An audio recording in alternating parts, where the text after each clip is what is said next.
Kalau sembang badminton ni tak sah kalau kita tak tanya reporter tersohor kita yang masih berada di Denmark. Adam Zamri. Hai Adam, apa khabar di sana? Khabar baik, Alhamdulillah. Jangan puji saya depan-depan sangat. Rakyat Malaysia. Tak tersohor lagi. Saya nak celah sikit boleh? Dam, tolong senyum sikit boleh tak Dam? Itu yang seikhlas saya boleh buat. Ikhlas tak? Hanya Tuhan saja yang tahu. Okey, Adam, apa reaksi pertama Adam dan juga juru kamera Saiful selepas Eng Ziyong kalah set ketiga? Kita pun dah tersyasul dah. Apa dia? Ulang balik. Ini sebab senyum tadi Okey, soalan Elis, apa reaksi pertama Adam dan juga juru kamera Saiful selepas Eng Ziyong kalah di set ketiga?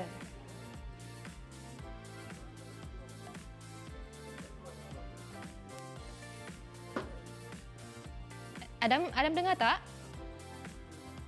Okey. Maaf, ada siaran tergendala tadi, komunikasi. Saya baru dengar anda. Nak kita ulang lagi soalan?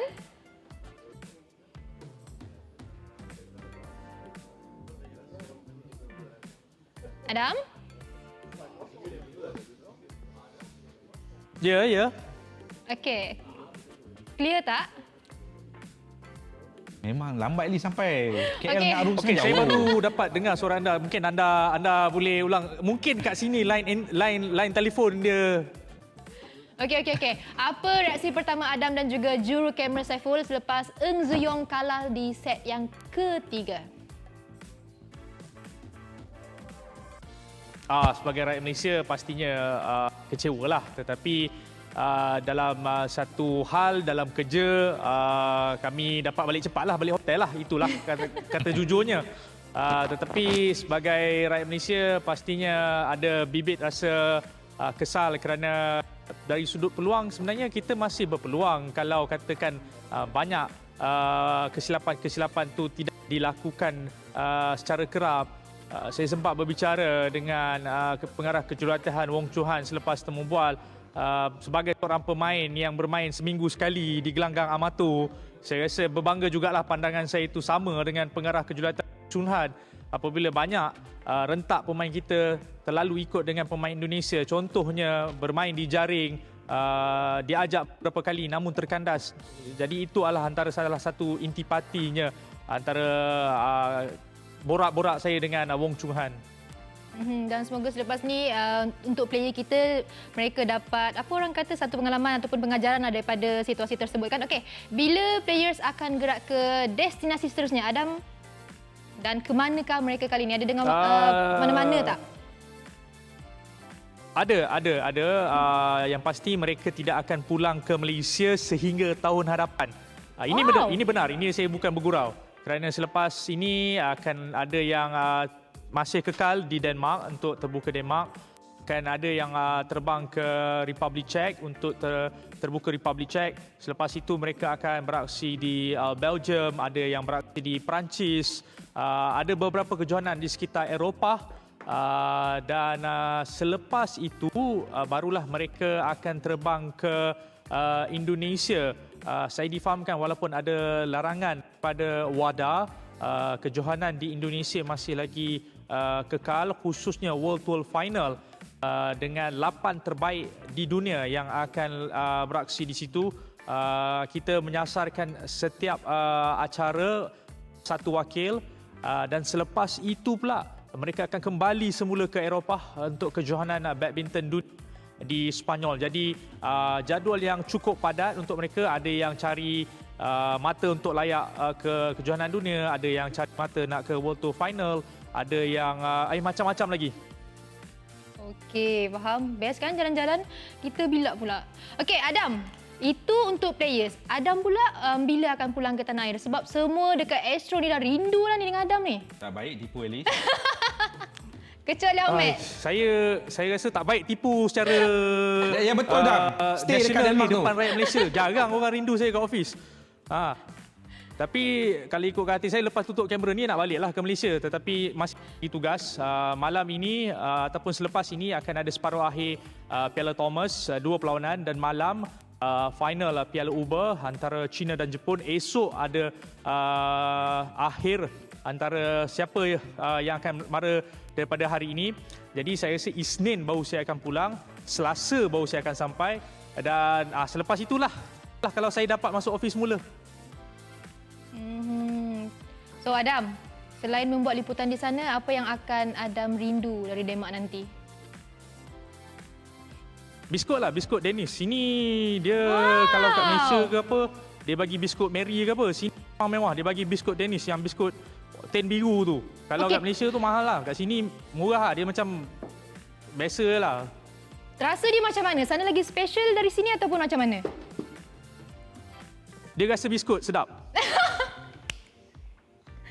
Aduh, Adam. Okey. Thank you, Adam. Enjoy your Danish butter cookies. Jangan lupa bawa lebih tau kat sini. InsyaAllah. Bye. Macam tu pun ada orang rindu kat Alice. Tu yang saya cakap, Alice ni tipu ni. Okeylah Alice, aksi suka Taylor Thomas dan satu lagi menyaksikan pertemuan antara Denmark dan India. Pasangan lelaki pertama, Vita Extrasen mengutip mata untuk Denmark dengan mudah lepas benar wakil dari India Srikan Kidambi 21-12. Di set pertama dan set kedua pula, menyaksikan Srikan tewas 21-13 kepada Extrasen. Tapi good game dari Srikan juga.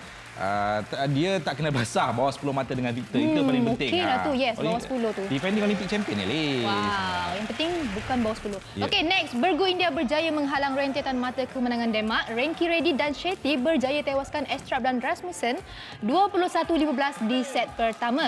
Namun, Estrup dan Rasmussen bangkit di set kedua lepas benam lawan mereka 17-21. Manakala di set ketiga, Denmark tewas 21-18 untuk menyamakan kedudukan 1-1. Sengit. Tapi match ketiga menyaksikan kemudiannya player di ranking ketiga dunia Anders Antonsen menentang B. Sai Pranith. Dan Antonsen tiada masalah menjinakkan wakil dari India di set pertama apabila menang 21-8. Di bawah 10. Sai Pranith bangkit di set kedua untuk memberikan saingan kepada wakil Denmark. Malangnya usaha Pranith tidak berhasil apabila Antonsen berjaya menamatkan game ke 21-15. Okey, ini sengit lebih sikit lah. Baiklah, malam buruk skuad India berterusan apabila Arjun dan Kapila kecundang di tangan lawan Denmark. Christensen dan Søgaard berjaya bolot set pertama walaupun diorang terpaksa kerja keras sikit untuk tamatkan perlawanan 21-16. Set kedua, Arjun dan Kapila seperti hilang tenaga apabila bergu Denmark berjaya tamatkan perlawanan 21-9 dengan cepat untuk mengesahkan mata kemenangan Denmark 3-1. Main kat laman sendiri mestilah semangat. Mestilah, macam gitulah nanti kan. Okey, so soalan poll kita hari ini ialah pasukan manakah akan dinobat juara Piala Thomas kali ini? Korang boleh vote sekarang dekat Twitter Astro Arena dan di penghujung rancangan nanti I and Ahmed akan share keputusan tersebut. Okey, cepat. I tak payah undi, I dah tahu nak pilih siapa dah. You punya jawapan mesti sama dengan Hafiz tadi kan? Abang Hafiz Tak, tadi? Denmark. Oh ya. Sorry. Okey, tadi kita dah update on Thomas Cup. So apa cerita pula dengan Uber Cup? Jeng. Finalis pertama edisi ini sudah pun diketahui dan pertemuan di antara dua negara Oriental iaitu Jepun berdepan Korea Selatan memihak kepada Jepun. menerusi kemenangan 3-1. But first, Jepun dikejutkan dengan kekalahan perlawanan pertama apabila kudat nombor 5 dunia Akane Yamaguchi gagal beri saingan kepada perseorangan nombor 1 Korea An Se-young. Apabila Se-young mesahkan mata pertama buat negara K-pop itu dengan keputusan 21-14, 21-7. Muda gini, Liz. K-pop minat tak K-pop? Tak minat. Tua dah. Nampak je muda. Oh, ya ke? Ya. Tapi Matt, ingat Jepun nak mengalah ke? Not a chance, Memang ya. taklah. Sebab taruhan kedua mereka dalam saingan bergu wanita menerusi gandingan Fukushima dan Matsumoto berjaya mengikat kedudukan kepada 1-1 apabila scratch pair Jepun ini berjaya menidakkan cabaran Lee So-hee dan Shin Seung-chan dalam aksi 3 set 19-21, 21-16 dan 21-14. Amboi, sakannya Jepun bila dapat match point tadi, Matt. Macam tu dia kill lagi tak sakan. And at least misi Korea nak kembali memimpin pungutan mata tidak kesampaian apabila Jepun menerusi perseorangan kedua mereka Sayaka Takahashi terus melebarkan kelebihan juara bertahan kejohanan kepada 2-0 selepas beat asakan Kim Gayun juga dengan perlawanan 3 set. Elisa Sayaka menang 18-21, 21-18, 21-14. So, pada ketika ini Jepun leading 2-1. 2-1. Macam best je kan kalau kat sana. Baiklah, dan Jepun tapau aksi separuh akhir awal pagi Sabtu ini menerusi kemenangan second doubles diorang Matsutomo dan Matsuyama dengan keputusan 21-17, 21-18 ke atas Soyong dan Hyeong. So, Jepun melangkah ke final menerusi kemenangan 3-1 dan dalam misi nak tambah koleksi kejuaraan Uber Cup diorang yang kini dalam koleksi ada 6 in total. 2020 maybe 7? Who knows? Who knows, betul. Yes. Lawan Jepun di final nanti tak lain tak bukan who else, Alice? Teru China yang tak ada masalah langsung nak kalahkan Thailand ketika fans Thailand teruja dengan tersenarainya Ratchanok Intanon atau May dalam pasukan.